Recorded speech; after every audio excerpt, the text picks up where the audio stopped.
17 de janeiro, dia de Santo Antão. A celebração eucarística de hoje põe em destaque a graça que Deus concedeu a Santo Antão de levar na solidão uma vida heróica. Costuma-se dizer que a santidade é a caridade divina em forma eminente e que supõe uma convivência com os outros.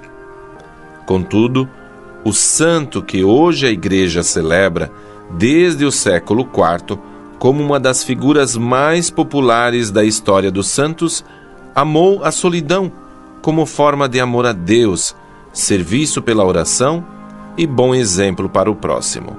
Aliás, ele teve muitas oportunidades de conviver com os irmãos no ideal eremita, isto é, longe do mosteiro. Nasceu Antão em 251, naquele Egito que, nos séculos III e IV da era cristã, contava com comunidades cristãs bastante numerosas, vigorosas e ativas, contando inclusive com a sede patriarcal de Alexandria, que uma tradição diz ter sido fundada pelo evangelista São Marcos. Antão pertencia a uma família cristã, através da qual se formou nas virtudes evangélicas da oração, pureza de costumes, amor à mortificação cristã. Com 20 anos, perdeu os pais, que lhe deixaram uma discreta fortuna. Numa celebração eucarística, ouviu as palavras do Evangelho: Se queres ser perfeito, vai, vende os teus bens e dá aos pobres, e terás um tesouro nos céus. Depois, vem e segue-me. Está em Mateus, o capítulo 19, versículo 21. Antão aplicou para si de forma radical este conselho e começou uma vida de asceta, retirando-se para um deserto não muito longe de sua casa. Entregou-se a uma vida de oração, de trabalho e de penitências.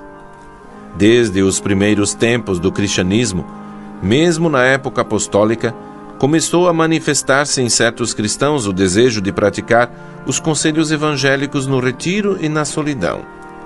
Durante as perseguições romanas, aumentou o número daqueles que, abandonando a família e tudo o que possuíam, se retiravam para lugares solitários, mesmo como fuga das perseguições, conforme o conselho de Jesus: quando vos perseguirem numa cidade, fugi para outra.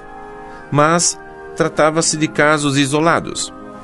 Com Santo Antão, a vida eremita evoluiu, aos poucos, na forma cenobita e depois monástica, isto é, de fraternidade.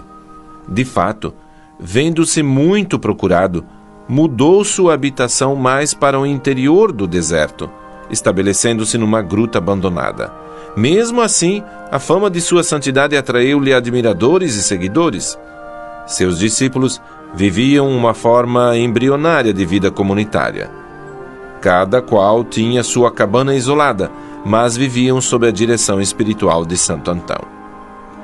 Por uma terceira vez, aspirando a maior solidão, internou-se 3 dias de caminho no deserto.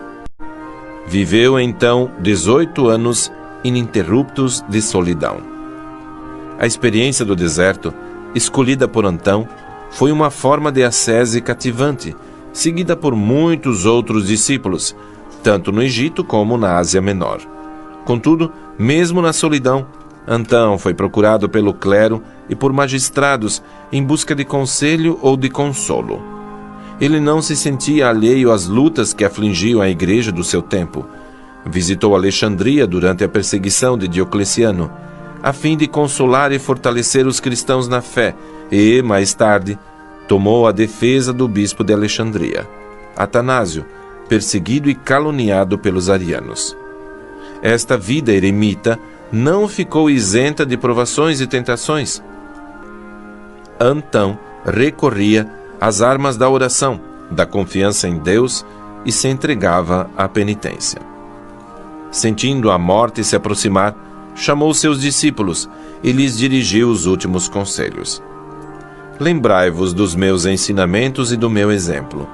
Evitai o veneno do pecado e conservai íntegra a vossa fé. Vivei na caridade como se tivesseis de morrer a cada dia. Morreu em 356, com 105 anos de idade. Santo Antão, rogai por nós. O Santo do Dia. Apresentação: Padre Anísio José.